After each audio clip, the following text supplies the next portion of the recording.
अस्सलाम वालेकुम व्यूवर्स, आप देख रहे हैं बर्ड्स एक्शन टीवी। गाइस, आज का हमारा टॉपिक ऑस्ट्रेलियन बजीज की प्राइसेस के हवाले से है। हमें कौन कौन सी म्यूटेशन किस किस प्राइसेस में अवेलेबल है मार्केट से। तो गाइस, वीडियो स्टार्ट करते हैं। और एक और चीज़ गाइस, वीडियो एंड तक देखिएगा। अगर मुझसे कोई मिस्टेक हो जाती है या कोई चीज़ मिस हो जाती है तो आप मुझसे कमेंट बॉक्स में ज़रूर शेयर कीजिएगा। एंड में मैं आपसे डिस्कस भी करूँगा एक अपना सीक्रेट, जिससे मार्केट से लेस प्राइसेस में आप बजीज पैरट्स ख़रीद सकते हैं। गाइस, वीडियो स्टार्ट करते हैं without wasting our time. Let's go.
जी व्यूअर्स, जैसे कि मैंने वीडियो के स्टार्ट में बताया था, मैं आपसे अपना सीक्रेट शेयर करूंगा। तो मेरा सीक्रेट यही है कि मैं कभी भी मार्केट से बर्ड्स नहीं ख़रीदता।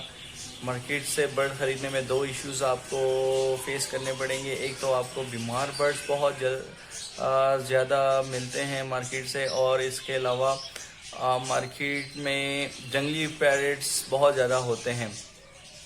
तो गाइस, जब भी आपने ख़रीदना हो तो अब किसी भी जानने वाले या किसी भी फ्रेंड से या कोई भी घर में जिन्होंने रखे हों वहाँ से ख़रीदें, ताकि आपको पता हो होम ब्रीड है, हेल्दी और एक्टिव बर्ड्स हैं। इसके अलावा जो बेस्ट वे है वो OLX, आप बेशक OLX से ख़रीदा करें, आपको लेस प्राइस में कंपेयर टू मार्केट और अच्छी चीज़ मिलेगी। गाइस, उम्मीद करता हूँ आपको वीडियो अच्छी लगी हो। लाइक एंड सब्सक्राइब ज़रूर कीजिएगा, और कोई भी किस किस्म का भी मसला हो आप मुझसे कमेंट में शेयर कर सकते हैं। थैंक यू, इजाज़त दें, अल्लाह हाफिज़।